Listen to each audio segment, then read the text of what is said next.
Legal discrimination, illegal discrimination, always up for debate. Why do discrimination laws exist? The purpose of this video is to cover some discrimination laws, but there are plenty of those rules, plenty of those laws, an entire court system that exists to make sure discrimination isn't happening. Because the purpose of discrimination laws is to make sure people are treated the same. Doesn't mean people have to be treated fairly. It means people have to be treated with equal levels of fair or unfairness. So there are protected classes, and there are things that a lot of people think are protected that aren't. And my goal, since there are a lot of laws, rules, regulations that exist to protect people from discrimination, my goal with this video is to give you, the investor, some assistance so discrimination laws don't cost you your profit, your time, your sanity, your assets, because there's a lot of myths when it comes to discrimination. And I'm going to talk about why would you want to discriminate? First reason is because you can use discrimination to diversify your portfolio.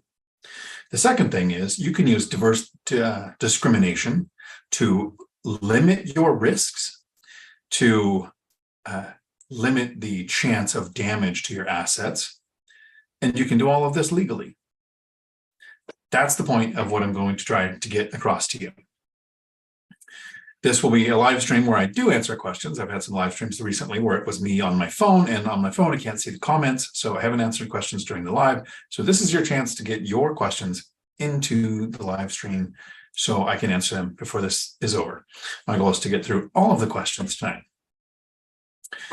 And I have construction going on at my place, so ignore the noise in the background if you end up hearing it.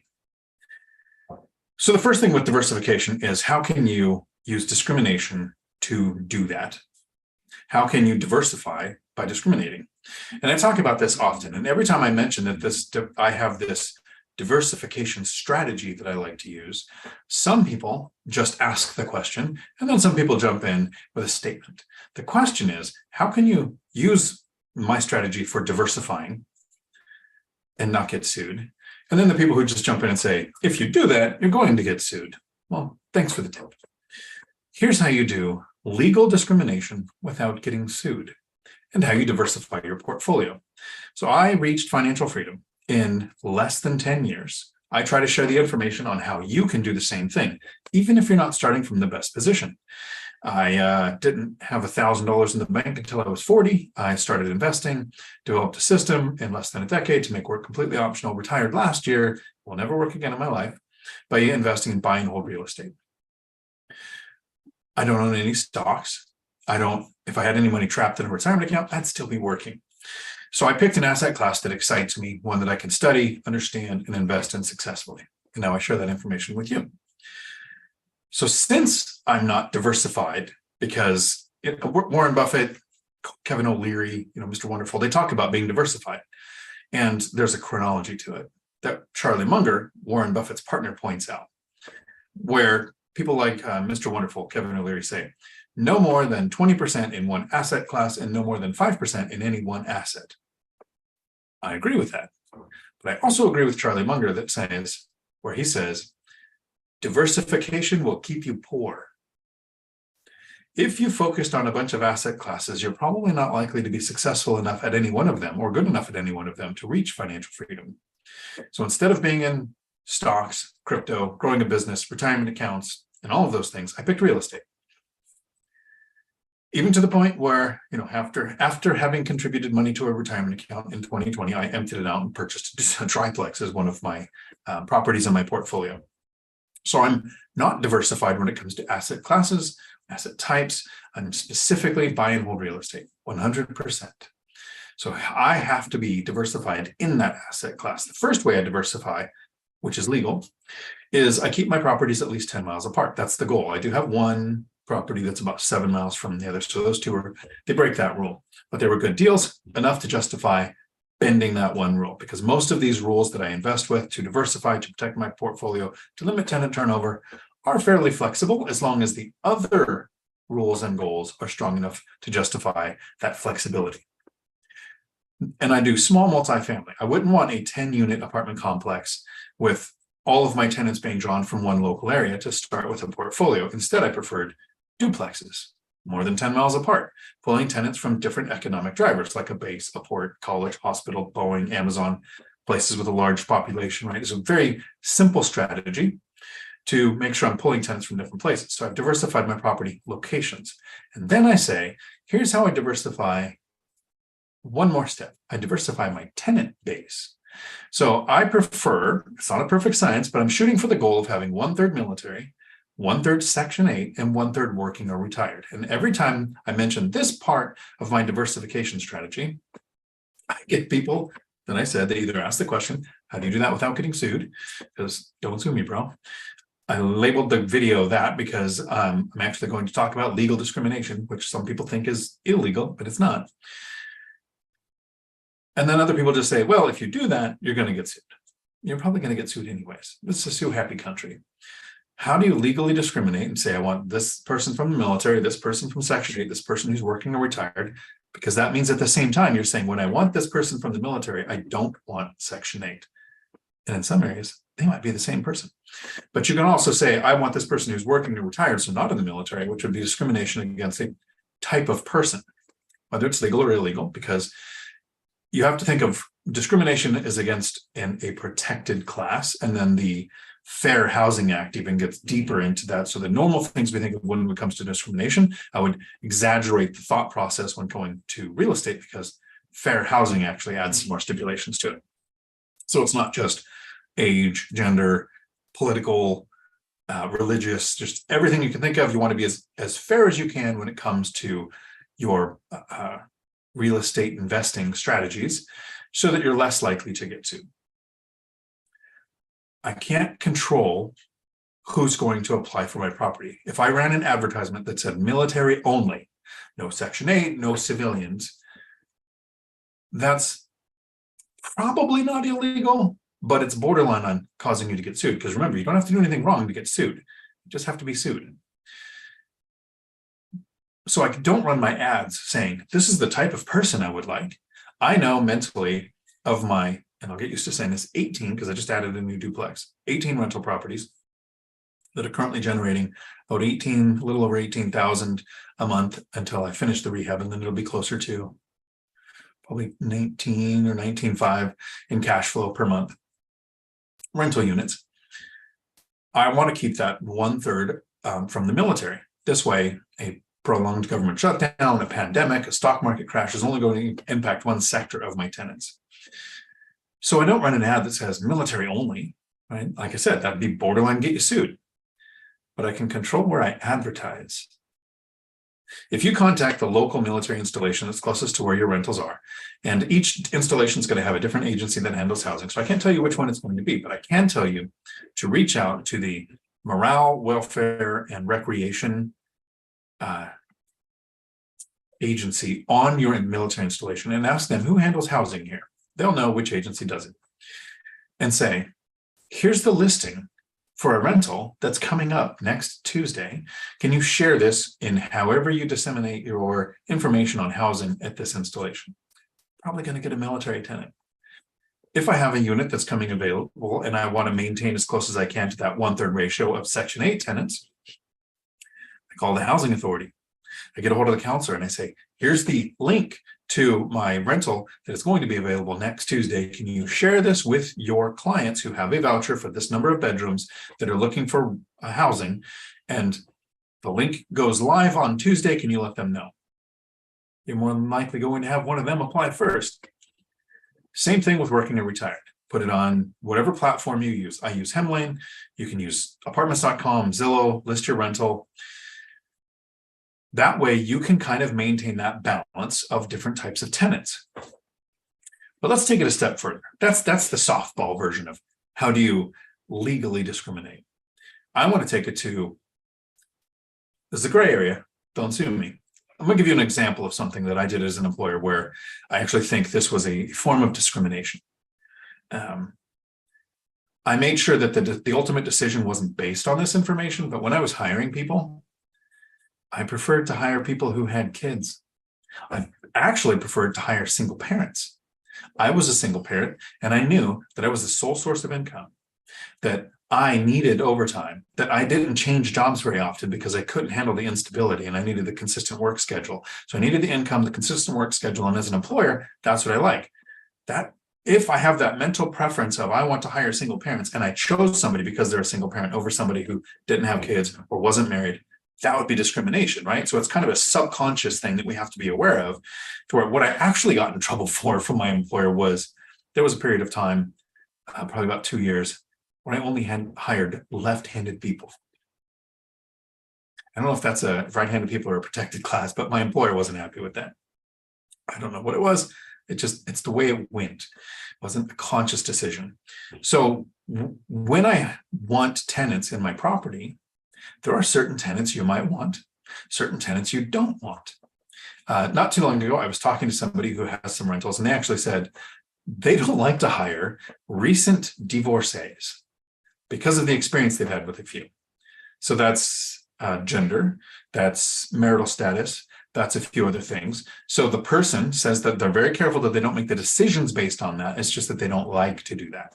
So I, having rentals and having over a decade of experience, do not like to have tenants who have kids. One of the things that Millennial Mike has talked about when we've been on the channel together is that he specifically targeted good school districts for his rentals. And then he never really had tenants that had kids. I don't really want to buy a rental in a good school district. One, it's going to mean they're going to have kids, which is something I don't want. Second, it means that you have a good school district for what? Elementary, middle school, high school, which one? Because when that kid hits a certain age, you're probably going to lose that tenant. So it increases tenant turnover to shop for your rentals based on school district. So I don't. So I'm not looking for the best school districts. That is kind of point to that subconscious thing that I want in my rentals. I don't want to rent to people with kids. Now, do I? And have I screened? Yes. If they met the criteria and they were the first one to apply for the property, they got it. But here's how I legally discriminate against having tenants with kids. One, I don't specifically target rentals that are in good school districts. Two, people with kids tend to want to have kids that can take a bath. So in most of my properties, now, if there's nothing wrong, I don't go in and rip out the bathtub and put in a shower. But anytime I'm having work where the shower or the bathtub needs a significant amount of work, I yank the tub out and don't put it back. Having showers means less likely to have families with kids. Because of my insurance requirements, I don't allow things like trampolines or swimming pools. Again, people without kids don't tend to have those things. So making the property less attractive to a type of tenant you don't want isn't discriminating against them, because they can still apply. They can still make it through. I have tenants who have kids. I can go to court and feel confident in my ability to defend the position of, yeah, I don't want to rent to kids because kids do 10 times more damage than a pet ever will. Over a decade, I'm trying to think of the times I've ever had pet damage that went above maybe $500. An entire jam and door will be less than $500, including installation. So if you're afraid of that, I wouldn't be. The flooring, kids will damage more than a pet ever will. So as an investor, to protect your assets, to mitigate your risk, you can look for properties that aren't as attractive to people who have kids, and you're less likely to get them without having to filter through and say, they have kids, I'm not going to rent to them. That's the first thing. The second thing, what if you don't want to rent to a specific type of criminal?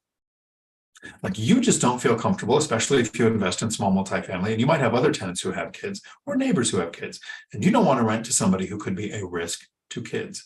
There are some states that don't even let you ask the question. There are some states that don't even let you, as an employer, put the box on the resume of, have you ever been convicted of a felony, let alone a specific type of felony? You know, the kind you have to be registered for.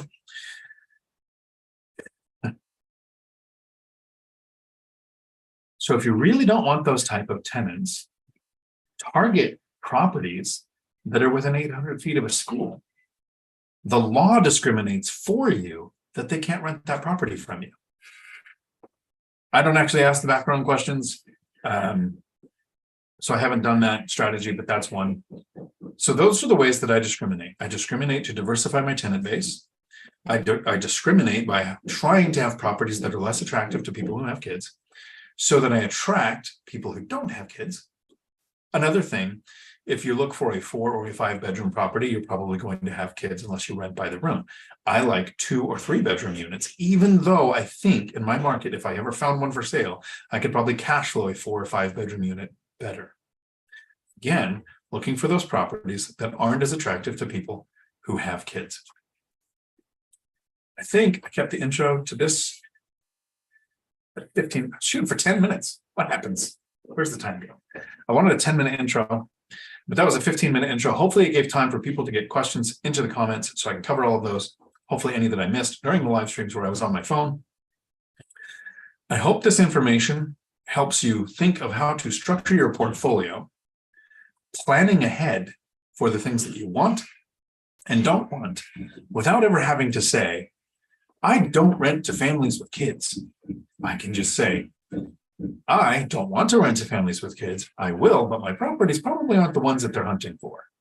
That's not discrimination. And right there will be the outro for the video that gets taken out and put on its own. Howdy, everybody. Thanks for hanging out with me during a live stream. This is a Tuesday. I don't think you can hear it too much. Some people have told me that my mic is really low and you can't hear the construction that's going on, but I'm having some tile work done. And apparently that is like driving a tank across your roof. That's the sound that it takes to put in tile, in case you didn't know. All right. Bill, Basilio, howdy. I see you guys were first, and Dividend Dave was first in spirit. Nice. Bill, All-Nighter Hider, Frank, Jason, howdy. Let's go, Ninja. Dan just saw the live title and thought, wow, that'll get the clicks. I hope it does. I hope it brings people in to go. It's like when people say, a police officer better never profile. I hope the police are profiling, right? You see somebody that looks like a criminal, dressed like a criminal at night. I hope they react like that's probably going to be a criminal.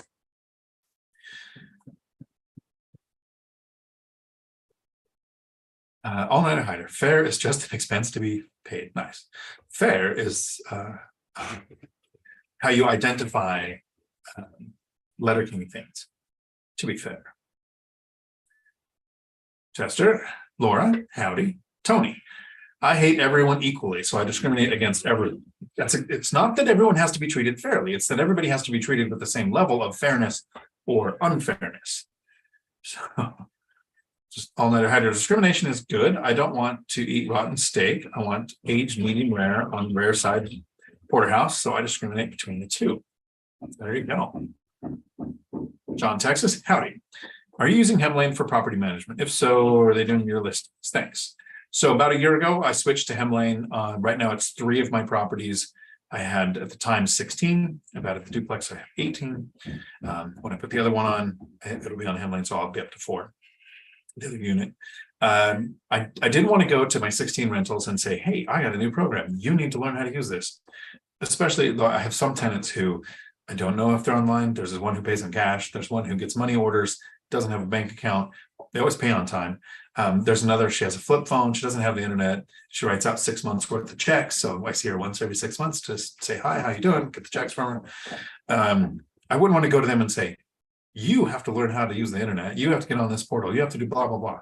So I'm not switching tenants over unless I had some that I knew that were kind of tech savvy. And I had 2 tenant turnovers last year. So I put those on the platform. You put the information in once, puts it out on 30 platforms. It has a 3-tiered system. So depending on the level of attention you need, like dispatching handyman or having a leasing agent go out and sign, you can step up for the month that you need it. So my goal was, as I start to travel more and more, because I retired last year, I want to spend, my goal is to spend 3 months in Thailand. We'll see for this winter, see how this rehab goes and whether I go or not. But I'll be there for 3 months. And if there's a time where I need to send a leasing agent, I'll probably go to Hemlane, step up for the tier for that month, and then have it done. If you want to use Hemlane and you want to get a 20% discount off the first year, you can use Dion Talk as a code. I actually just did some recordings this morning with Dana, the CEO. We talked about, and I wanted the paper up, the things on the video. We talked about how is remote working impacting rents, because she has over 21,000 units on her platform and over 3,000 property owners. So it's a lot of data. Why do people quit property management, and why do people quit real estate? And there was a couple other topics we talked about. And somebody asked me during one of these lives or in a message, where does the money go when it goes to Hemlane? So we did a video on how is the money processed for Hemlane. And I forgot to mention to her the changes that are coming with Fed now. So I'll probably have to just email her about that. Tony, Captain Sags. In Washington State, it is illegal to discriminate against someone's occupation. So if you were to say military only, you were discriminating against all other occupation classes. So you can be sued. True. But if you advertise on base, who are you likely to get to rent your unit? Exactly the point. Bill, middle-aged wooden fence, keep or take out, going to have a turnover and thinking about just taking it down. Middle-aged wooden fence. I'd probably send me a picture, Bill, and to give you a clear idea of what I would do looking at it. Is it repairable? Is there minor maintenance you can do that would make it more sound? Whenever I put in fences, I put in chain link. So I haven't done wooden fences. I do with duplexes, put in a little, I think it's 8 by something.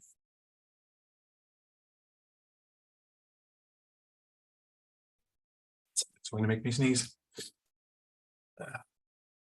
I would want to know how much work it's going to take to make it viable to where it's, it's still safe, and probably get some estimates. And if you're going to take it down yourself, like the new place I'm at, there is a fence I'm removing because it's going to open up more parking. I don't know why they had the fence there in the first place. But I like to have fences that divide units between duplexes to create that more sense of it being a home than a unit to the tenant. So if you take it down, it depends on what purpose was it serving, and 2, does it make it more pet friendly to have the fence? One of the other ways that I help limit tenant turnover is I want my properties to be pet friendly, so that people are likely to have pets because they don't like to move when they have pets. Josh, Tony, it's that way in Oregon too. The whole left coast is nuts. The left coast is left. That's what you get. You get things like rent control that make property owners rich and more people homeless. But they keep putting those laws in place.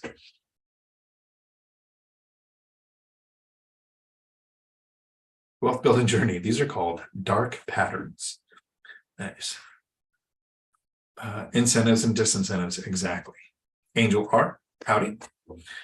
I like to hire Mexicans. I've had a horrible experience with Americans.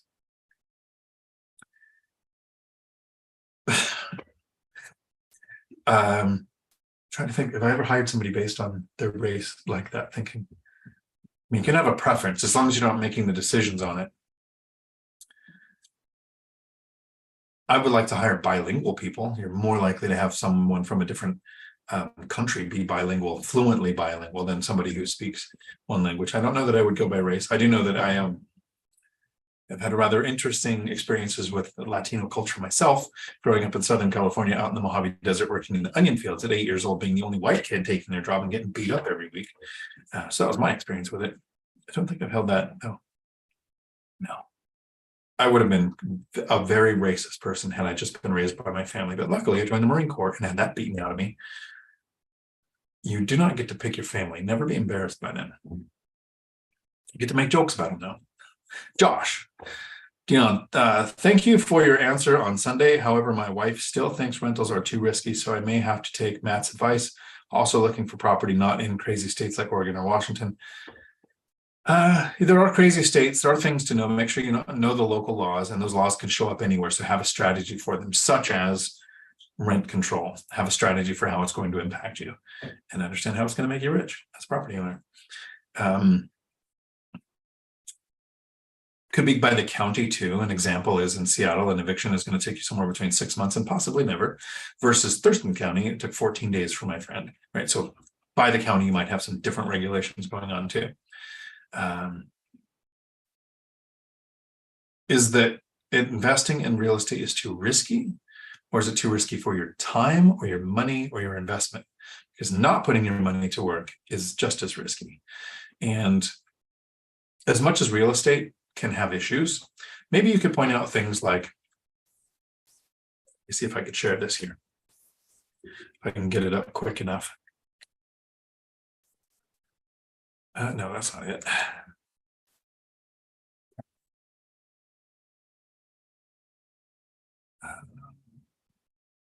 Nope.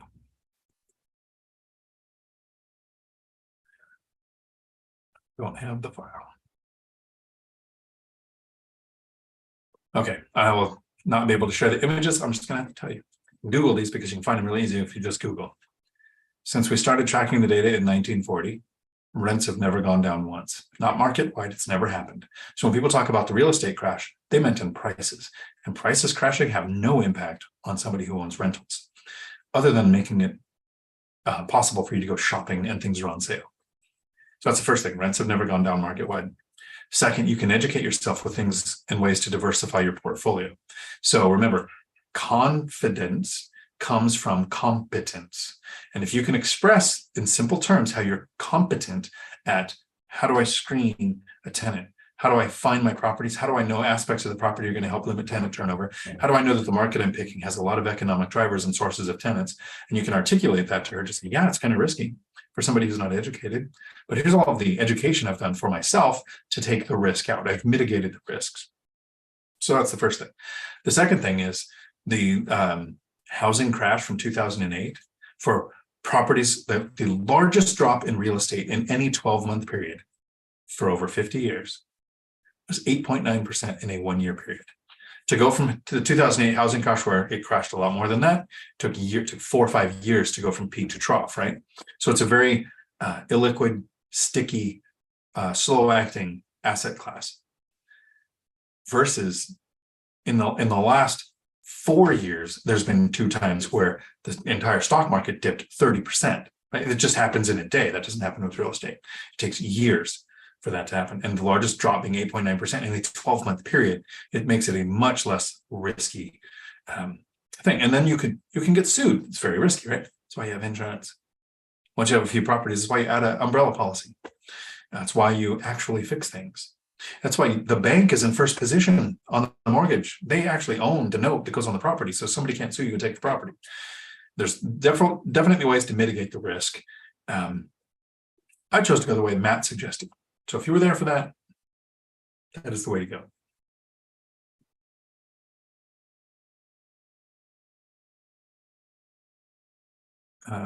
It was fun at Matt's.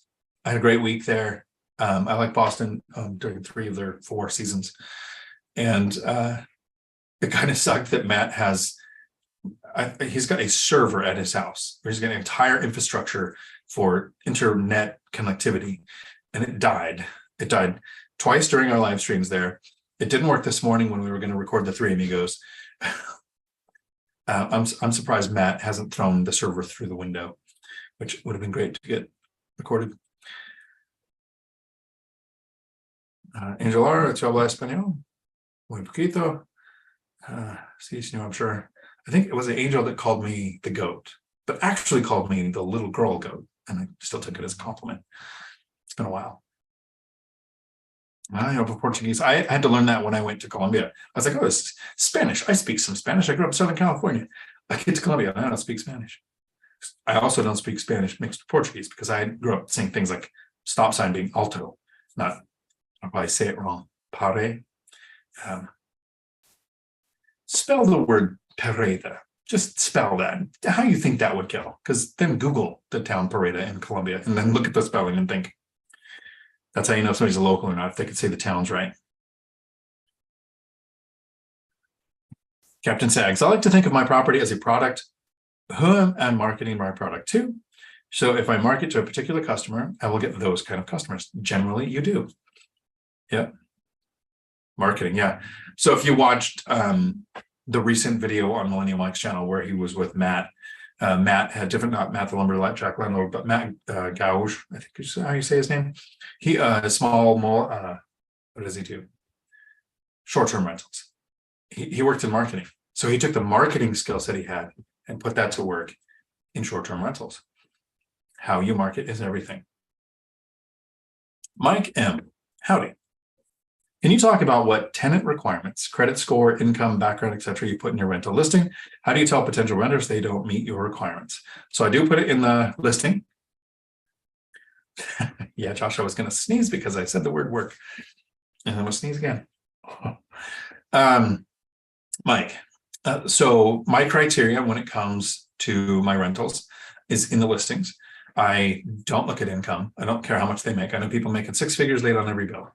And if you put an income requirement, you often eliminate people like bartenders, cosmetologists, waiters, people who make the bulk of their income through gratuity, right? Because they might not claim it. And they can make great tenants. So I've never looked at income. Because I don't look at that metric, I go for a high credit score. So my minimum credit score is 700. I know 650 works in a lot of places, 620, 600, probably be fine with that. If you also looked at credit history, why is their score lower? And then I look at no evictions ever. So if they've ever had an eviction, I don't care if it was in the 1800s, I don't want that person in my property. If they have learned that there's a court system there that they can drag out and steal from a landlord, I'm less likely to go through an eviction if I don't have any evictions on their record already. So those are my two metrics. I do, through the application process, whether it's on apartments.com or Zillow, which you have to know in your market, which one works better. Using Hemlane, it goes on 30 different platforms, so it's on all of those. When the applicant applies, you are going to get work information so you can verify. I do call to verify work history. Now, this is not because I care how much they make or how long they've worked there. What I care about is it's an opportunity to catch somebody in a lie. And if somebody's a liar, you don't want them in your property. I'd rather have a murderer or a thief in my property because you know what they want. You don't know where you stand with a liar. So I want to take every opportunity I can because you're taking a microscopic view of somebody's macroscopic reality to make a decision on letting them into your property or not. So every way you can to try to vet out whether they're a good tenant or not, or a good person or not. So whenever you do verify their work information, though, I don't take the name of the manager and the phone number that was provided during the application process. I'll actually Google the name of the, who calls me during the live stream? Why would you do that? I Google the name of the company, contact them with the number that I find online, and then I ask for HR department to verify employment. Again, a way to catch somebody in, dissembling. So high credit score, no evictions, and then verify work.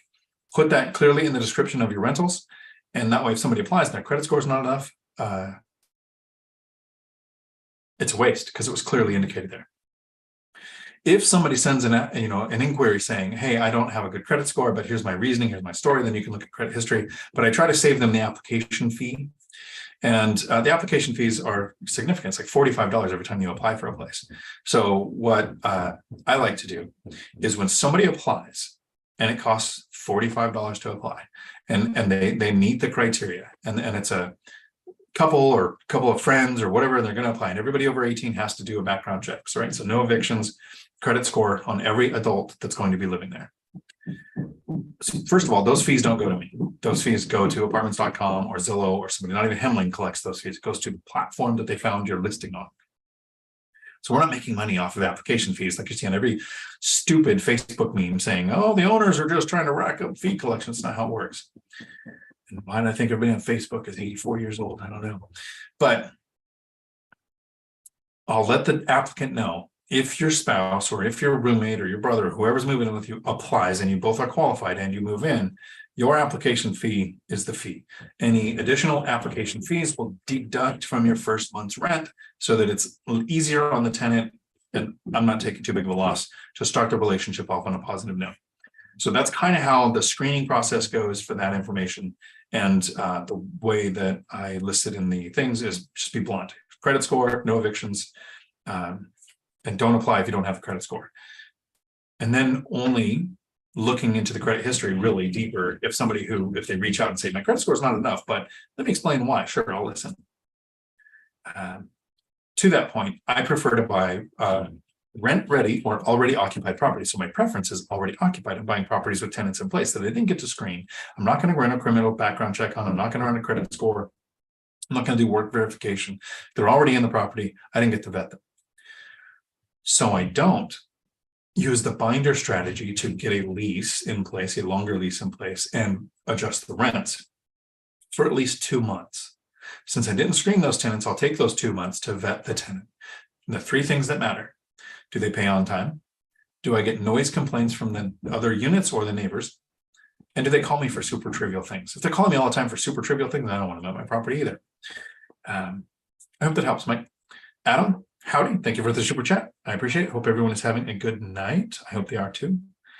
I'm not sure if I missed a question, Adam, with that. I appreciate the super chat. It lets YouTube know that somebody might like this content. Also, hitting the like button tends to do that too. But you have to close the chat, hit the like button, and open the chat. And that's 3 clicks, which might be too much for me to ask for, unless you think the content is good. Really? Chat, of course, which is good. Angel R, for fences, do you do 3.5 or 6 foot? Thank you. 4 foot, so probably 3.5. I do 4 foot. So there's a weird, my law enforcement background kicks in whenever we're talking fences, because the difference between burglary and trespassing is generally, is the fence designed to keep someone out? And 4 feet in a court system will justify that was designed to keep someone out. A 2 foot or a flower fence or something isn't, but a 4 foot chain link fence to me isn't any harder to scale than a 6 foot fence. So there's no real benefit. I think if you live in an area where there's maybe more elk than deer, because around us there's a lot of deer, maybe the bigger fence would help. If you're going to have any kind of horse pens or stalls, you definitely want the 6 foot fence. There are some really interesting laws. You should Google this. Washington state laws on horse, what you would call it, equestrian regulation.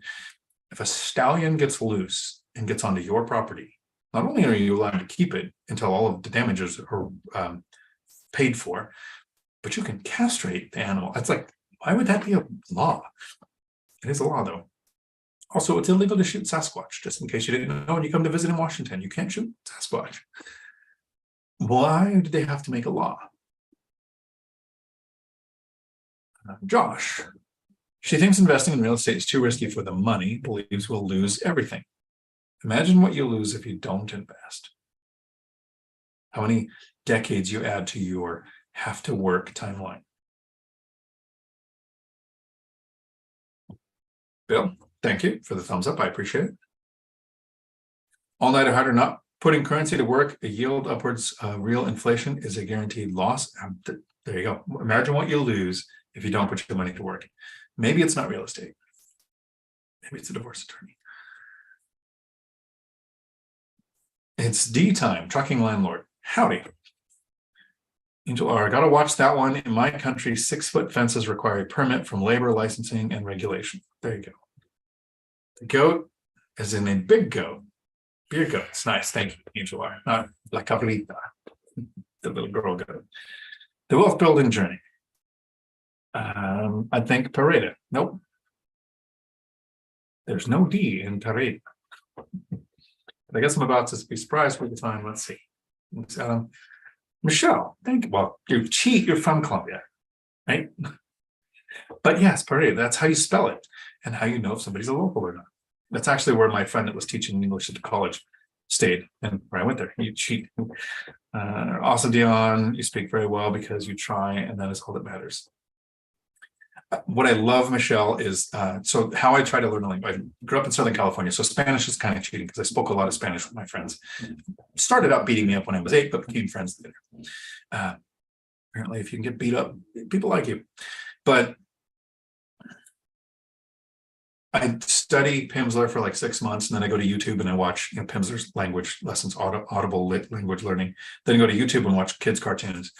And whenever you're learning language, and I think I heard a comedian say this one time too. It's like the Spanish person is going to teach you how to say a word like bank, right? And so there's this Caucasian voice of somebody going bank, and then there's this machismo Latin voice that goes banco. It's like, so when I speak in Spanish, apparently I speak slow, I speak deep voice because it's what I heard on all those tapes, and I do try Very important. Stephen, this topic is not what we deserve, but what we needed. Thanks. Thank you. It is not what we deserve, but it is what we needed. It is what we need. There are things like people say, well, you can't do that. It's discrimination. Is it legally defined as discrimination when you do something, or is it something that their aunt heard when they were 10 and you just grew up with that? Because that's how Gen X had it.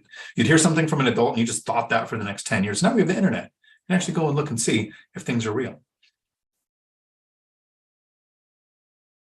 Stephen, hello, Futureland people. Thank you for reminding me. Futureland, I hope you're having a good day.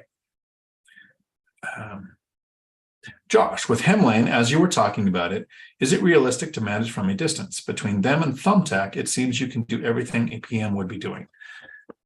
So my opinion on that, Josh, is if you're starting to invest in an area that you don't know and don't have trusted boots on the ground, it would be very difficult to do that, to self-manage from a distance starting.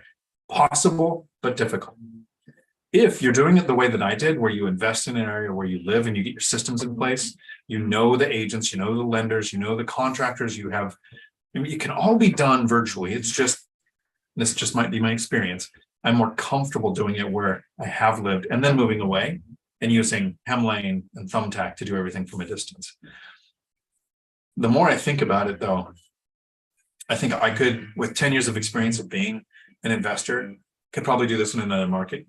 Being very comfortable using Thumbtack, using it to find handyman and contractors. But if you're just starting out, I think you either want a property manager at a distance or self-manage locally. I think those are the best two options. Larry, howdy. From Spokane, Northern Idaho, Coeur d'Alene. It's all kind of one area now with a state line running between. Yes, it is.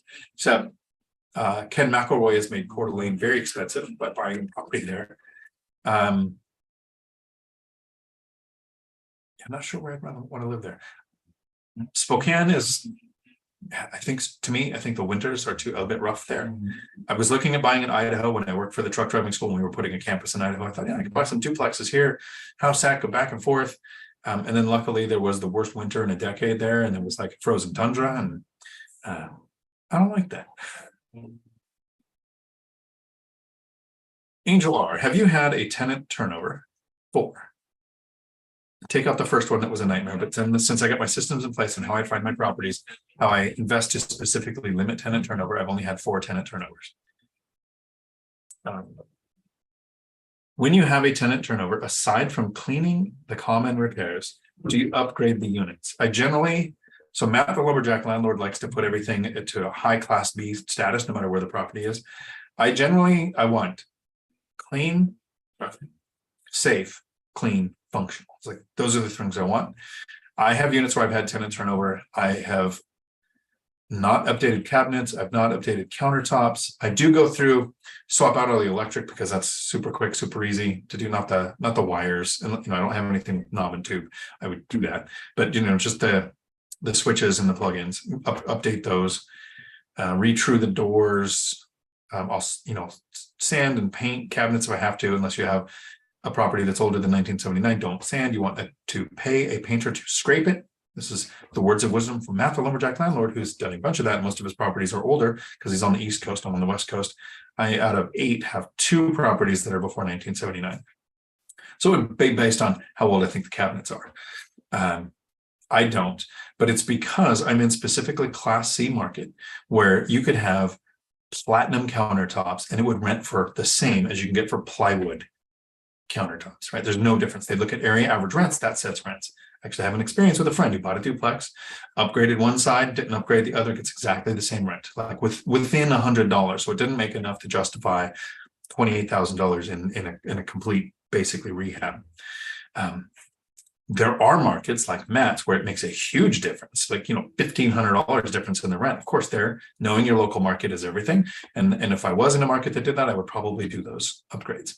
I have a unit that I'm probably going to have a turnover in this because I have a tenant that's in the military and he's getting orders, been there longer than I own the property. So he's finally getting orders somewhere, and I'll have a tenant turnover. I will go in. Have I been in that unit?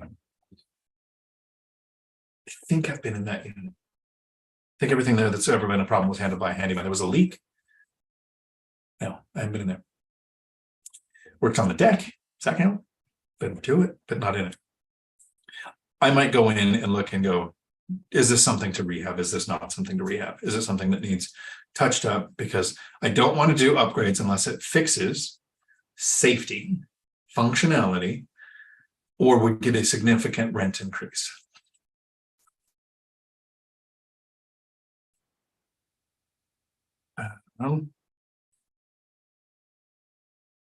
Jason. Great question to Josh. Thank you. Josh. Larry, I grew up there. Snow's too much for me. Exactly. Mike M. Thanks for the response and insight earlier. Do you look at criminal record when screening potential tenants? I don't. There are places that don't let you. I've had people divulge information and they're a tenant, so it didn't stop me. Actually, the guy reached out and said, I have this on my criminal background. I'm moving to the area. I need a job. And I don't want to give too much information because people would be able to figure out who it is. Let's just put it this way. Hired him, gave him a rental. So worked in law enforcement for 8 years. Here's a statement, probably an overshare, which I'm going to blame on the water that I haven't drank yet. That makes my eyes water.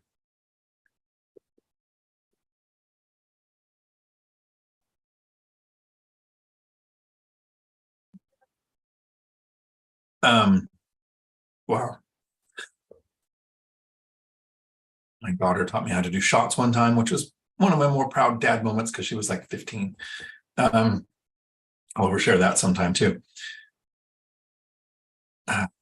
Water threw me off. What was it? Okay.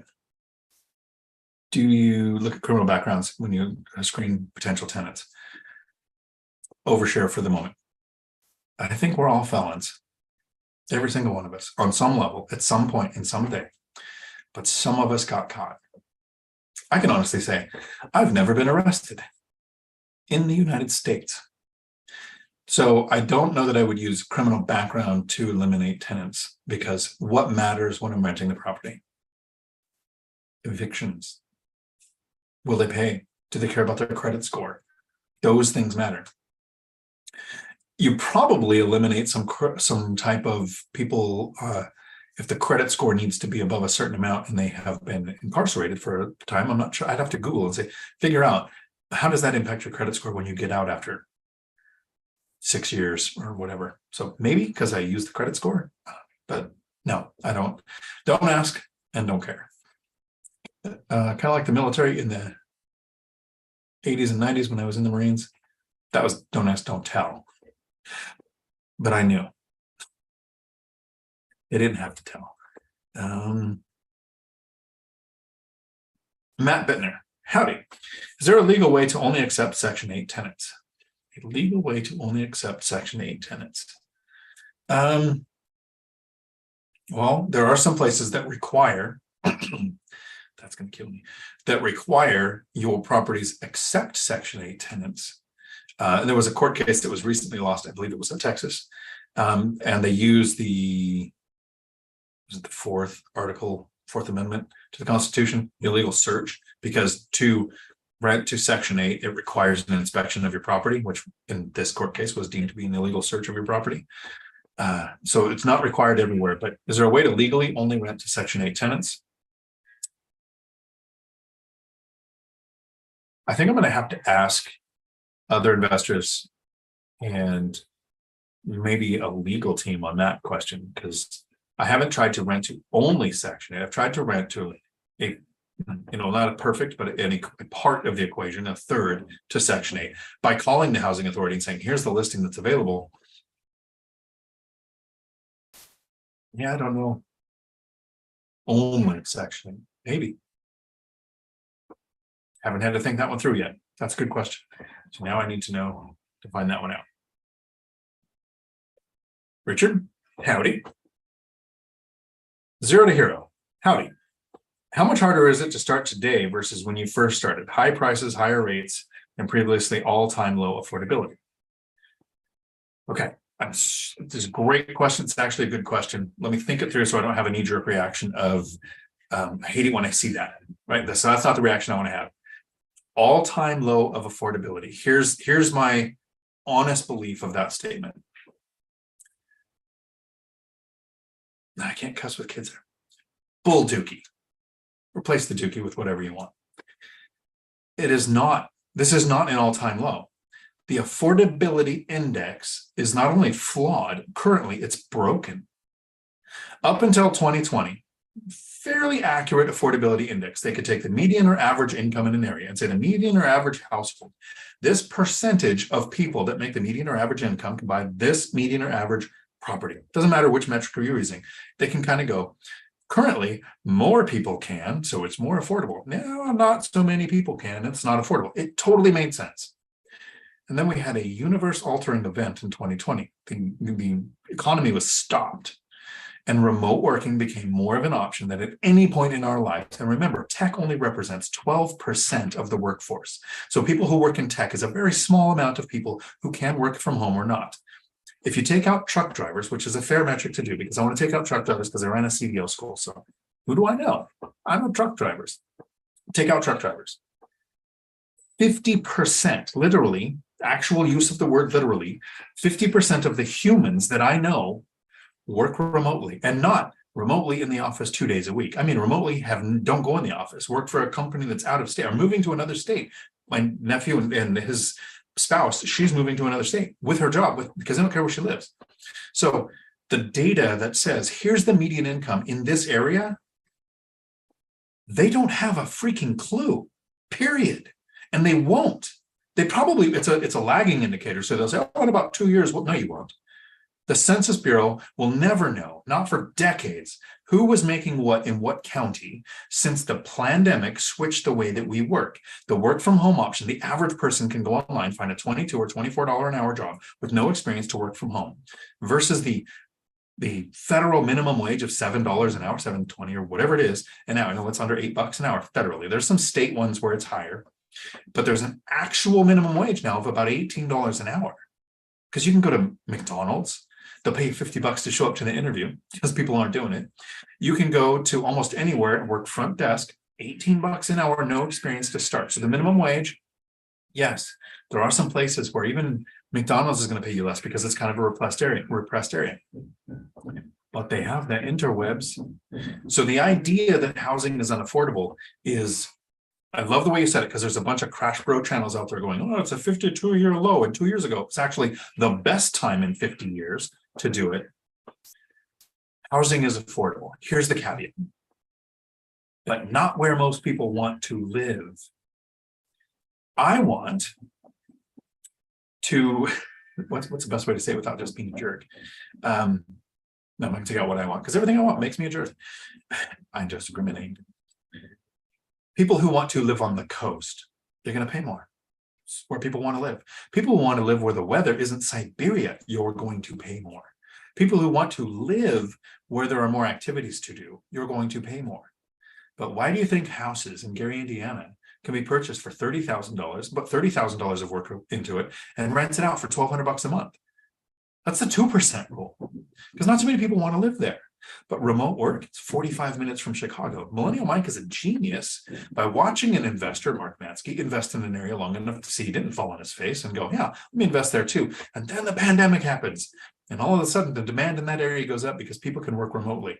Do you think the average or median income in Gary, Indiana for a decade is going to reflect that the $150,000 a year earners are moving there and buying a house for 30 grand? No. So is it... Let me make sure I get your question right. Is it harder or easier to buy now than when I started? Two things that make it a billion times easier now. First, YouTube University, right? There are people who are sharing Matt the Lumberjack Landlord. Here's all the things that I did that set me up to fall on my face during the housing crash. I rented to primarily construction workers because it was a booming industry. So since he had 8 or 9 units, with construction workers in there, he went from 8 paying to 3 paying to 1 paying. And he sat back and went, wow, that didn't kind of work. What can I do to diversify my portfolio? What are other people doing? And now Matt shares his information on how you can do this. Zuber Same thing, loses a bunch of money on stocks, invests, uses the affordability index before remote working was happening to know that the affordability index was so far out of whack that he should sell single family homes, move into apartments, grow over 180 units in his portfolio. And now that information is available on YouTube University. So that's the first thing. When I started, I'm trying to think, BiggerPockets was a blog, B with a B, right? I read articles from BiggerPockets. They might have had some podcasts going, but it wasn't a YouTube channel that was very big.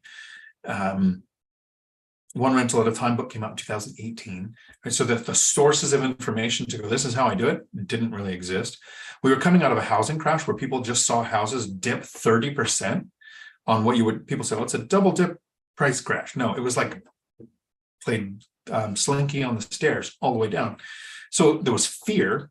Lenders were so scared from getting kicked in the teeth that you can only have 4 mortgages in your name. And the lending criteria was super strict. You could, in 2008, before the housing crash, didn't have to have much of a credit score, didn't have to have much of a debt to income ratio, could do a ninja loan, didn't even have to prove how much you made. And all of a sudden it went forensic to get a loan, to get a mortgage. Well, now you can get 10 in your name. Right now, so you have the information. You have, this is the biggest change that's happened in my lifetime. All the way through investing, we as a species thought if there is a global event, right? We lived through global cooling, world's going to freeze, the next ice age, watch The Day After Tomorrow, watch all of those horror films of the world's going to end with ice, then the ozone layer was going to kill us, then all of these things, towards there could be such a global event that people might not pay their rent. You had this fear, right? In 2020, what happened? We had a pandemic that shut the economy down, and who lost their house? Almost nobody. People didn't have to pay their rent, so you didn't get evicted, right? But $46 billion was set aside in the CARES Act as rent relief, and the owners could file forbearance. So you didn't even have to pay the principal and interest on your mortgage, and you could apply for rent relief. And that was flawed when it first came out. The tenants had to be impacted. But the second iteration of the CARES Act, the owners could apply for it. So now this is a very subtle change. As a species, our confidence level in investing in assets is huge. I lived for a half a century where a global event would mean everything would fall apart. And now what happens when we have a global event? They print so much money, everything stays floating. They give EIDL loans, stimulus, extra unemployment, extended unemployment, all of these things to where now you can invest with confidence that all of the things that we thought could just kill you were gone.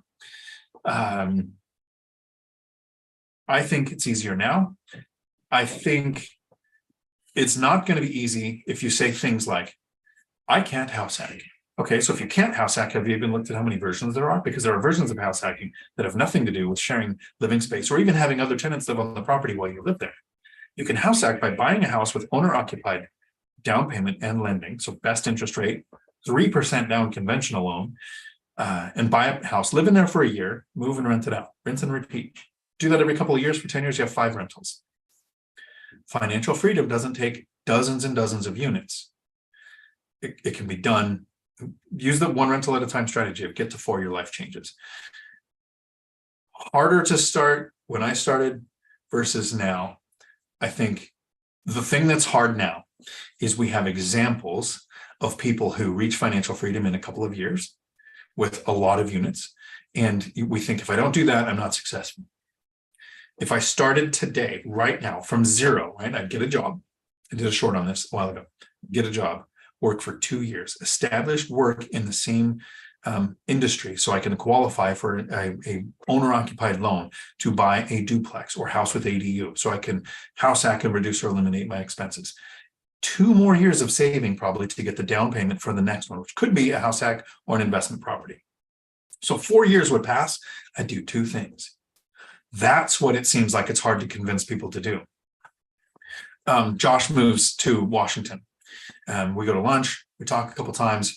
It's a year later, he buys his first duplex. That's the chronology of what it takes to do this. Dividend Dave studies for months and months and comments and tons of videos. Buys a duplex, other side of the country, to house hack. Next one's probably going to be in another year. and then maybe in a year and a half, and then maybe in a year. So over the 10-year span, it's the hard part. It's going to take 10 years. I think that's what's harder to get people to understand now, because when I started getting that first house hack, I sat back and said, this is going to take at least 10 years. Like, that was my starting thought. Didn't even have the plan sketched out yet. I just knew, okay, it's not going to happen overnight. It's going to happen for sure. What we run into now, a lot of people who've seen examples of, you can do this really fast and super easy. Sounds super easy because you're hearing that after effect of the people who are successful at the fast model, not the people who tried it fast, got kicked in the teeth, should have followed their wife's example, and it was too risky, and stayed with whatever they were doing. If you want it to happen overnight, it's not gonna. If you want it to happen without time, energy, and effort, because there's the math of time that I use to explain how I've never had a late or missing rent payment since I started explaining this to tenants. There's also the math of time when it comes to learning a skill. Right? You talk about the 10,000 hour rule. Once you've done something for 10,000 hours, you've kind of mastered that, or at least better than 99% of most other people out there. Well, learning a skill takes a massive amount of time. Using a skill doesn't. My first tenant, it felt like it took me 20 hours a week to manage one goober. And I say that because of the way that it went. But now, it's still 16 units, but a couple of them have roommate situations. 16 units, 2 hours a month. If I wasn't doing a rehab here, literally 2 hours a month. Even doing the rehab here, the amount of time I have to talk is probably less than 10 hours on this rehab. Way too much. Never doing it again. Even though I'm going to make 19 grand this month, 10 hours, it's not worth it. Because I could have had 17,000 for 2 hours. There's math there, the math of time. I hope that helps. I hope I didn't sound like a jerk, because I don't want to attack a question, because that is a good question. When is it hard to start? If the affordability was accurate, if the index was accurate, yeah, this would be a hard time. But you don't have to live where the work is. And you can find a place where the work you can do online will easily cover the cost of a house and several rentals in another area. It's not affordable where people want to live. So again, great question.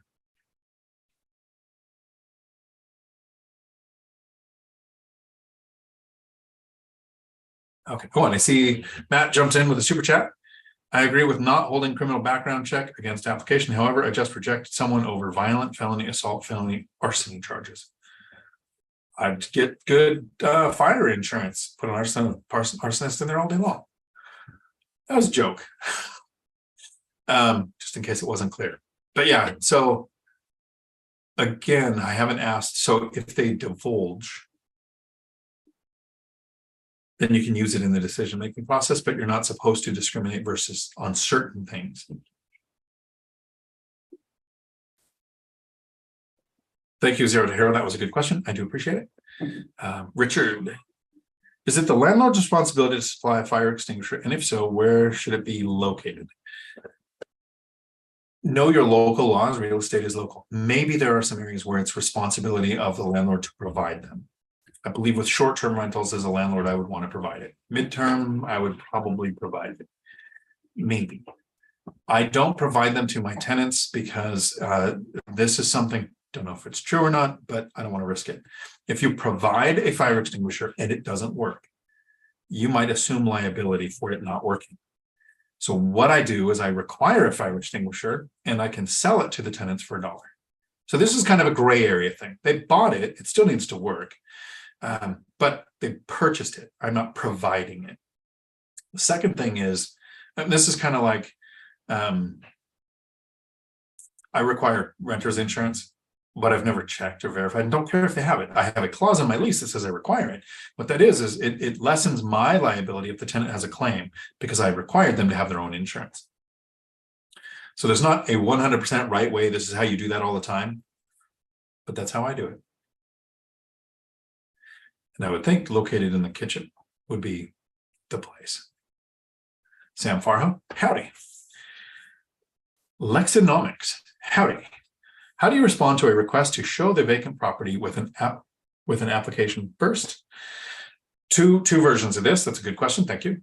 So let's say I have a property available, which a friend of mine does. So this is literally how we're doing it currently.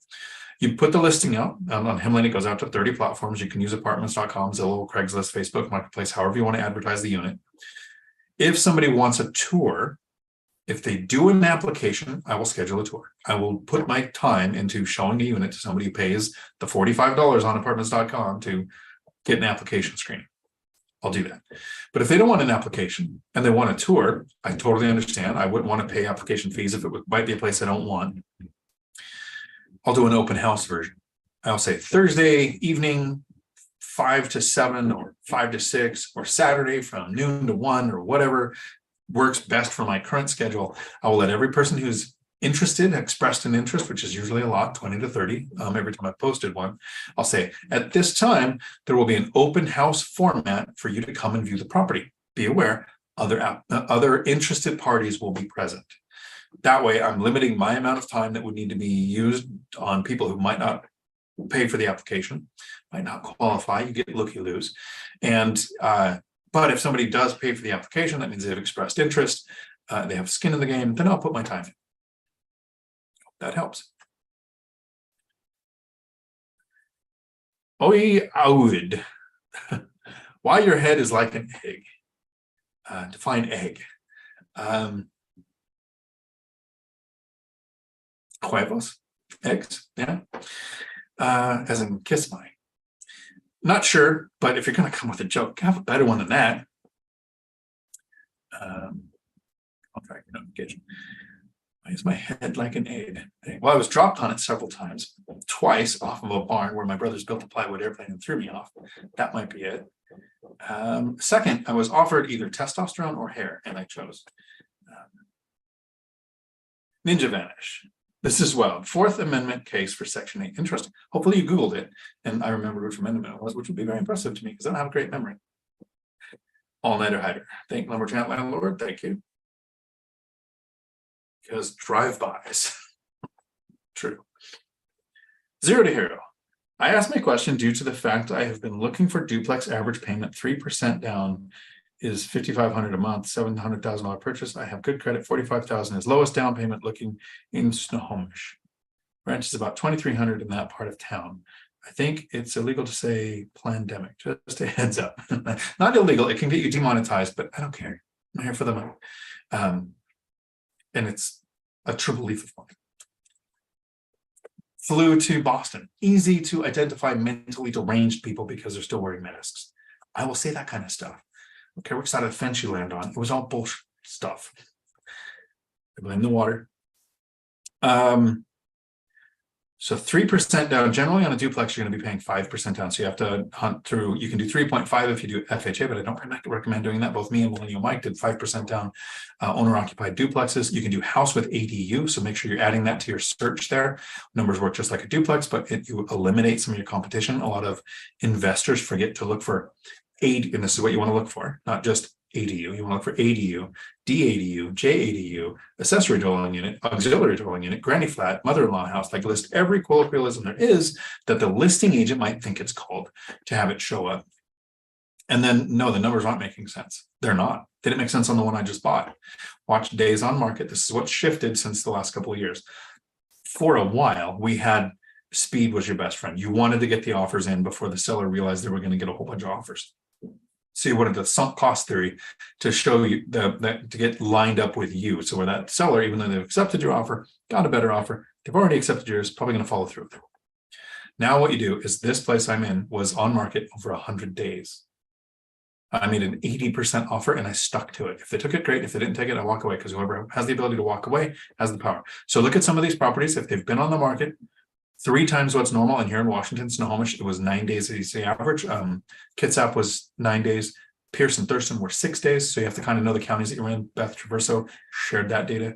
And so you want to know days on market, and it changes all the time. So what is 3 times that? 27 days on market. So if you have a search set up for 30 days on market or longer, and you make ridiculously low offers, how low does it have to be to where the numbers do make sense? Do that a couple of times. Let me know how it goes, because that's what got me this one. Actually, I got 2 accepted that way, backed out of the one when this one called back, because this was the one I actually preferred of the two. And my agent knew that was what I was going to do.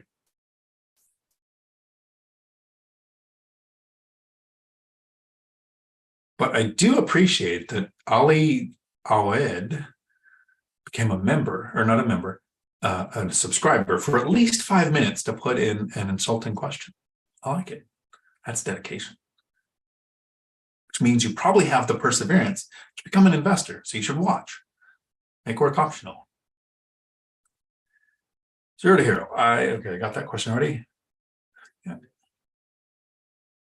Illegal to say pandemic. Like I said, no, it'll just get you demonetized. Brock, howdy. Good evening. Hope you're well too. Michelle, Lumberjack, I don't know how Dion does it, but I agree there are levels of criminal records. Maybe he hasn't had one that was a violent crime. Actually, I've just never asked. 0 to hero, I'm in Snohomish as well. Been monitoring properties to disrespectful offers because the numbers don't work here. Exactly. And then chat disconnected. Please wait while we try to reconnect you. Successfully reconnected. That was a blip in the matrix. Trucking landlord. I check criminal records and avoid renting to tweakers. How does that show up on the record? Typo from twerker, maybe? They do strange modifications to the, yes, they do, to the property and tend to avoid. What was the last weird? Well, so the one I just bought, there had to be tweakers living here. This was the local trap house. There's a video on my channel with Millennial Mike where we go into the unexpected basement. But to get to the basement, we had to go through the trap house port where there were 10-inch walls, like they added a wall next to a wall. There was Timmy from South Park painted on the wall, a pacifier hanging from the wall, a lamp hanging by its cord on the wall as light. What else? It was just interesting. Perfectly lined up LVP flooring, perfectly square, not staggered. Very impressive. Lexinomics, tremendous help. Thank you. Thank you for the super chat. It's much appreciated. I really hope that it was good information and that I got to your question. Dividend Dave, how much does it cost Pirate Dion to pierce his ears? $1 an ear. Somebody got me that the other day with how much does a roof cost on Facebook? So I detailed an answer. More details than I will just come up at the top of my head. What type of roof? How many squares? What's the pitch? Are you removing or covering the existing? I tried to give a good, this is an answer. And he goes, no, it's free. It's on the house. I think Dividend Dave was using a fake profile. That is tenants pay for $1 an ear. That is tenants pay. Tenants do pay for that. That is absolutely true. I like replacing refrigerators, replacing water heaters, doing things like that because the tenants pay for those repairs and then I have a newer asset. I like putting a roof on, which isn't free. It isn't on the house because I paid. Because then you have an asset protected for another 25, 30 years and the tenants paid for that. Duplex Dave, howdy. Hey, it's me, Duplex Dave. Exactly. 0 to hero, Michelle Meyer. Do you suggest that I just rent until the numbers work? I am not a fan of renting due to the fact that I think prices will continue to become more unaffordable, in my opinion. I agree. So hopefully Michelle will type out an answer. If she does, awesome. But here's my thought on should you continue to rent because things could become more unaffordable. When you're making a decision of buying, if somebody tells you you should wait because they're a crash bro and they say there's going to be a crash or a correction and then you'll be able to buy properties on sale, you should block that channel because they've been screaming that for over a decade with a new reason every 2 days. And I did a live stream rant while I was in Siberia about to take a train ride up into the mountains during the one time a year where I think you can go up there without dying. But and I had some very nice cake at a birthday party. Random people, not people I knew. But will they become more unaffordable if prices continue to go up? Yes. Could prices go down? Yes. So the market doesn't tell you when to buy. Interest rates don't tell you when to buy. Rents, prices. What you think is going to happen in a year or two doesn't tell you when to buy. So anybody telling you to wait to buy, technical term coming up here, is a moron, and you shouldn't listen to. Now let's look at the flip side of that. Anybody saying you should hurry because prices are going to become unaffordable. You're going to be chasing the cost of a house. You need to buy as soon as possible. That person, or in the case the last time I heard that, those two people, are morons. And you should block that person. The market, the interest rates, the rents, the prices, none of that tells you when to buy. There are two things that tell you when to buy. Here you go. Pen and paper ready. The first thing that tells you when you should buy, it's not wait and it's not hurry. It's, are you ready? That's the first thing. Are you ready means, as an investor, it's two things. The first thing, do you have the down payment, closing costs, immediate repairs, and reserves that it's going to take to get the deal? That's first, right? But that's part of this. The second thing of are you ready is, are you ready? Do you have the education and the knowledge base, and have you studied your market long enough to be able to recognize deals? Are you ready for that? Do you have something crazy going on in your life, like stupid, like dating, or a divorce, or death, or birth, or something going on in your life where a lot of your mental bandwidth is going to be taken so you can't focus on the investing? If you don't have any of that going on, you're ready. That's the first step. Are you ready? That's what tells you when to buy. The second thing, did you find a great deal? Right? Is it going to get you the cash flow that you want? Is it in a place that has several economic drivers? Is it in a place that has the physical aspects that will help limit tenant turnover? And I have a list of those. Let me know if you want to know. So a list of things that help limit tenant turnover. Did you find that deal? You might find it tomorrow. Pounce on it. It might take you 2 years.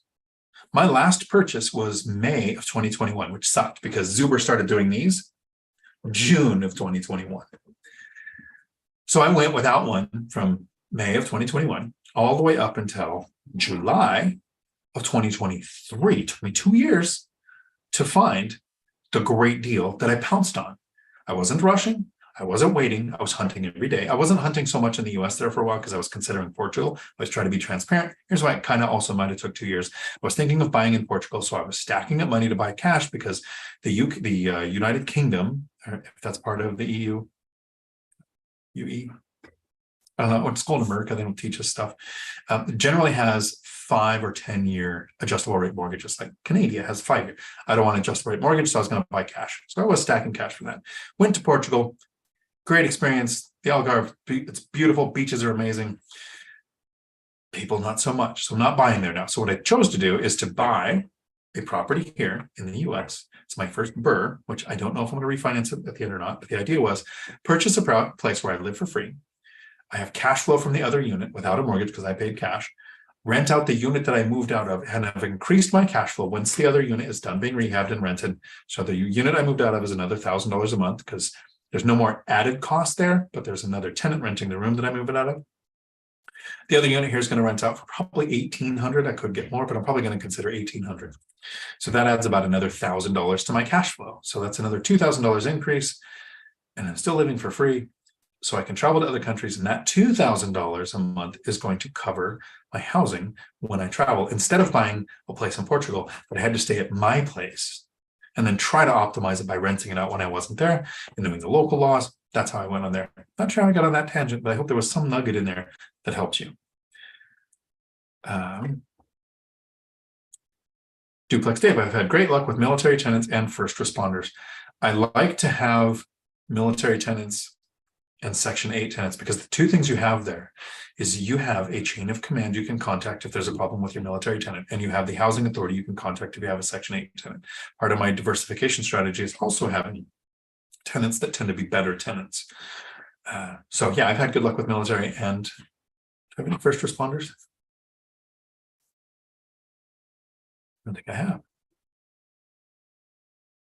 No? Really? Huh. Weird.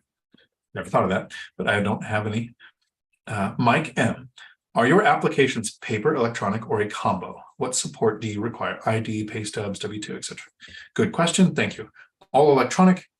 My lease is when we sign the lease is physical form. I don't do DocuSign for that. I like to meet them in person to do lease signing so far. I've done some through the email where they sign it, scan it, send it. reminds me, I have a lease renewal to do this week. Doing a lease renewal for a tenant who reached out and said, hey, my lease is up next month. Are you interested in renewing? I said, sure. No rent increase this year because we did the binder strategy last year. Got the rent where I wanted. So happy tenant, extending another year. Maybe 2. We'll see. If you do longer than a year lease, the tenant's signature in my state has to be notarized to know your local laws. It might be that way in your area too. So applications are through the platform that they find it. For a long time, I was using cozy.co, which was a Canadian company that was purchased by apartments.com. So they do the application through Apartments and I get an email version.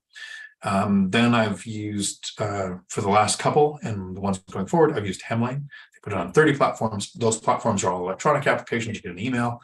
So I haven't done paper applications, but I have done paper leases. What ID do I require? State ID, can be a driver's license or it could be an ID. I have not asked for pay stubs. I have asked for work information through the platform and then verified it to try to catch them in a lie, but I don't care how much they make or how long they've worked there. Credit score to me is what matters, and credit history, and no evictions ever. No W-2s. Have I ever required anything else? No. I don't think so. I'm going to go through the terrible memory. Have I required anything else? No. That's it. Lexonomics, thank you. Much appreciated. Sam Farho. Would you say empty 401k and invest in real estate? Looking for the math.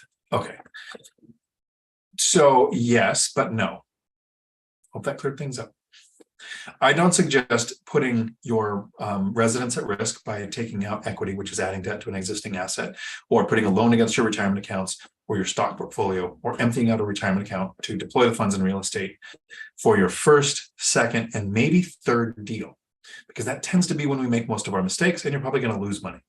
I want to risk money that I have saved up to invest specifically in that asset class until I've learned.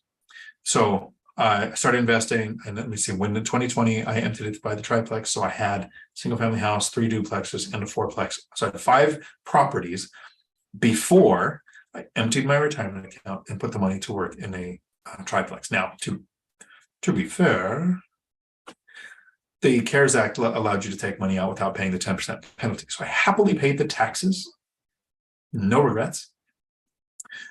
Put the money into a triplex and have been cash flowing and getting hundreds of thousands of dollars in appreciation in the last 3 years. I'm doing almost 3 years. November will be 3 years. Yeah, that doesn't suck.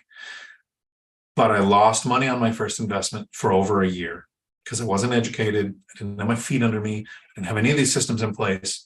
So I don't recommend doing it until you have confidence in your ability to get the return that you expect.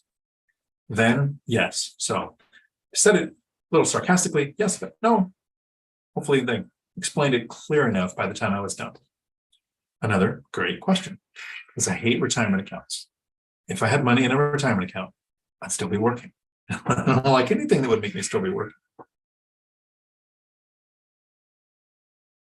Duplex Dave. Plus, in the case of military personnel, you have the option to possibly address the chain of command if need be for, say, non-payment or noise complaints, or unexpected pets, or anything. People not on the lease living in their same Section 8, all of the same things. It's a great point.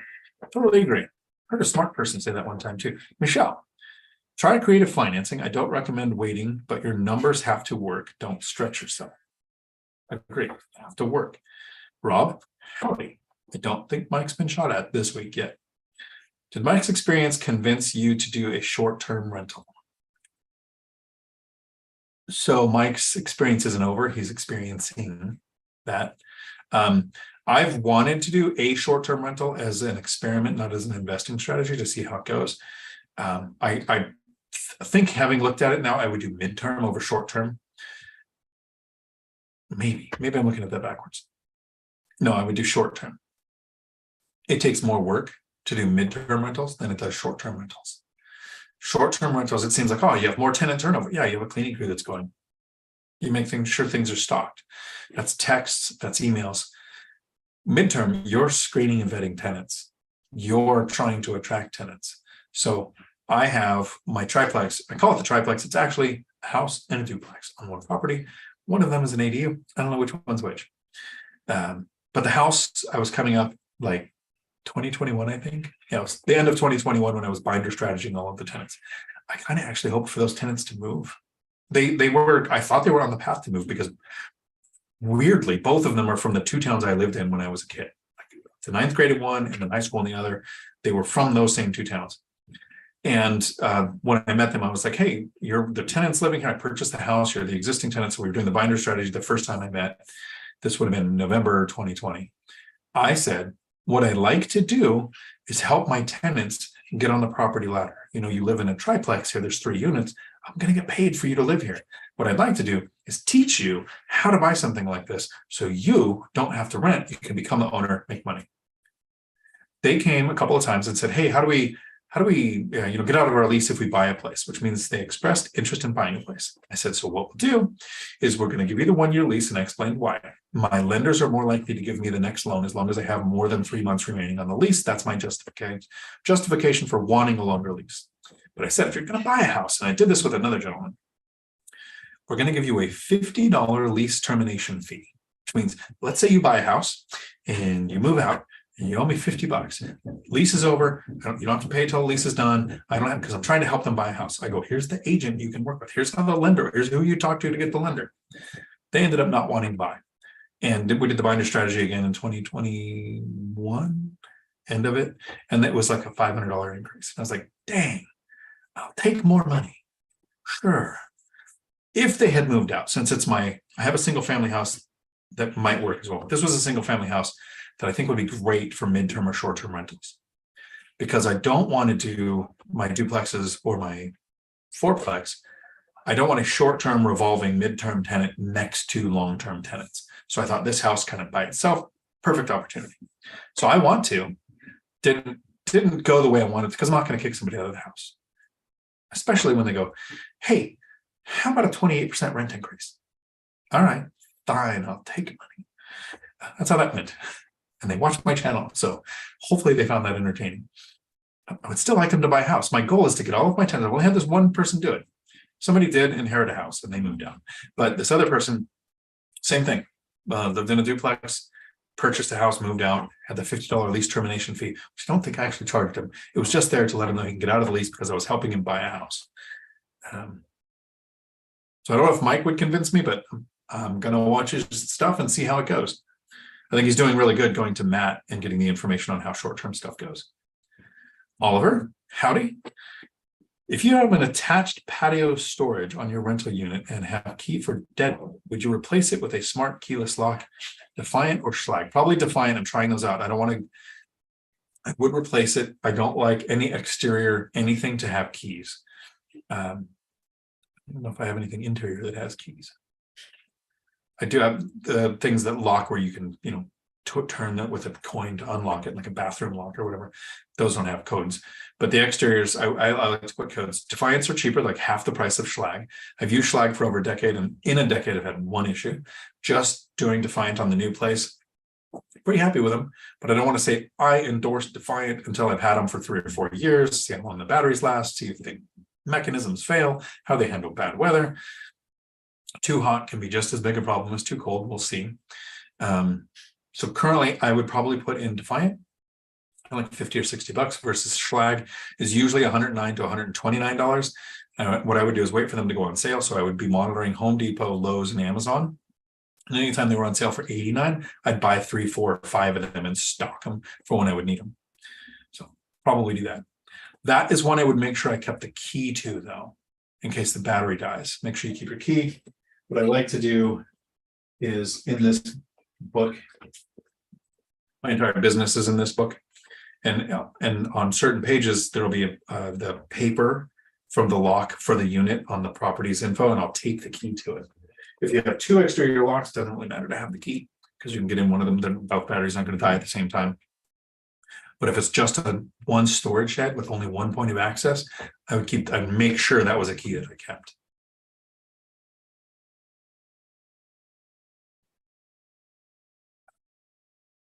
Rob, any close enough to Dave to smack him? RAI Stoners, howdy, Josh. Talked about you a couple times tonight.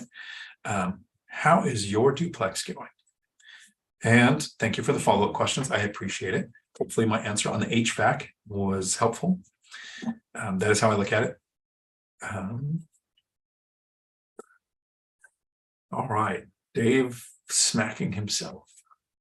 European Union, janitor on fire. Thank you. Thank you for the correction. Like I said, I went to school in America. They don't teach us that. Financial firefighter, howdy. Hope you're doing well. Can't imagine what it's like there right now. That must be crazy. Bill says, glad you're on. Don't know how close you were to the things in Hawaii. Mike M, how do you find military bases installations near you?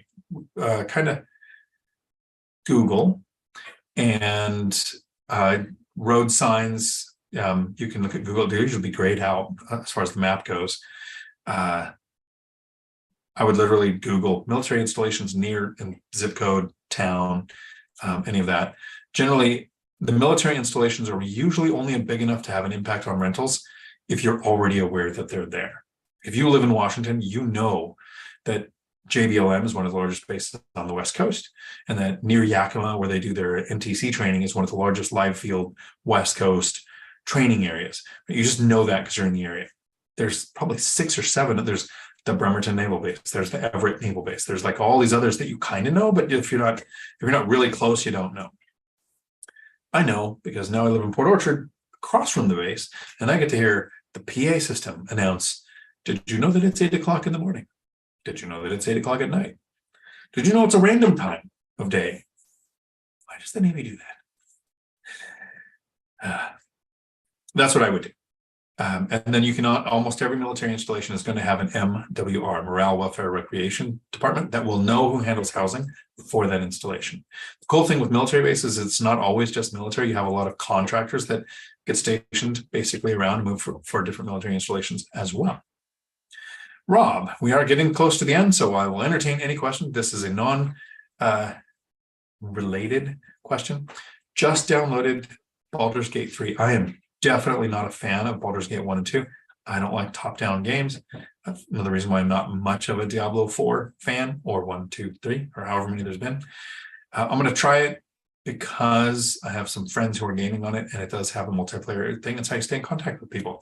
Figure out what they game with them. So I'm going to see.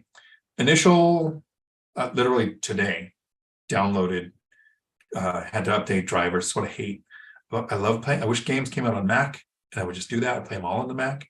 I have an Alienware laptop, so I had to update that, make it work, and was watching the intro as my alarm said, "It's time for your Tuesday live." So no review yet. What was my impression? If you're a gamer, and it was really weird, my last D&D session, the intro was very similar to the storyline and of what our session was. That was kind of cool. I'll post videos of progress tonight. Awesome. I will check it out. And All Nighter Hider needs to do the same. Oliver, All Nighter Hider, if you've closed on a deal, I didn't know. Last I heard you went to Alaska, did some fishing, and came home. If you've closed on a deal, give me some details. Oliver, if you got a fireplace, chimney, and HVAC in your rentals, do you get those inspected and cleaned every so often? I block off any chimneys that I have, and then at least say they're not usable. Don't want tenants using sources of heat that involve fire. Actually, in the one of them I've just deleted all gas, so there's not even gas in the one I'm buying. I do have 2 HVAC systems where there is, nope, that one is an electric HVAC system. The other one is a gas. One property with gas HVAC. I hate it. I want gas in any of my. Now, if I was on the East Coast and it was more cost effective and it was what was normal for the area, sure. Washington, it's not normal, and they're trying to make it illegal to even own a gas stove. So I'm deleting that. HVACs, do I have them inspected? Handyman drops off. I did this first couple of years myself, so you can do this yourself to save like the $75 service fee or whatever.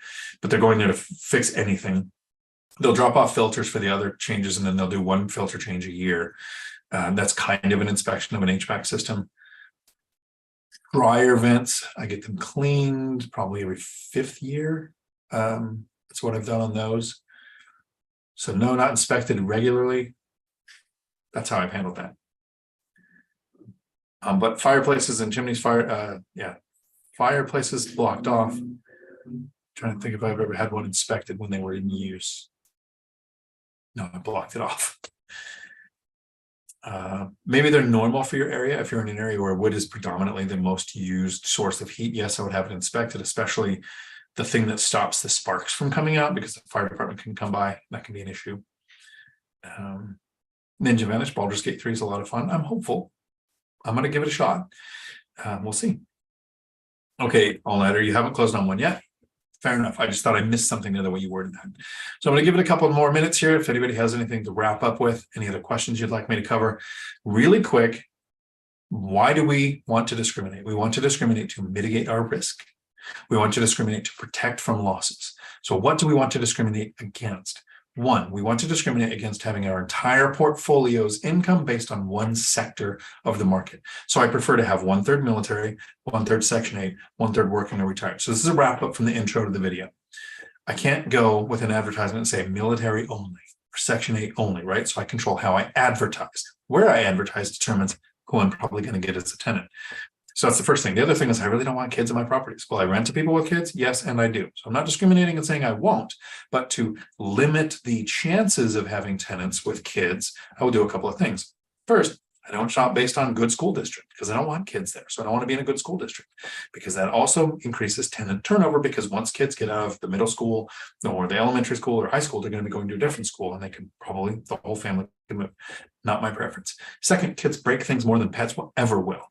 So I didn't yank out all the bathtubs and put in showers. That would be an expense that's not justifiable by my desire to not want to have families. But anytime that there is work that involves tearing into the shower or the tub goes away, walk-in shower gets put in, less likely to have families with kids.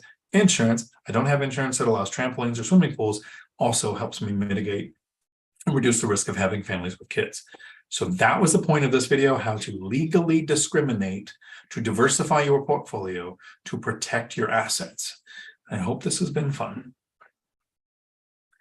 All-nighter hider. Haven't closed on one yet. Haven't yet, should I? Are you ready? Did you find a great deal? Yes. If not, no. You're either not ready, work on the things that's going to take you, make you ready, or keep hunting until you do find a great deal. There you go. Oh, I missed Rob's statement. Hi, this slow delay thing is stupid. Have you looked into Mira Mesa?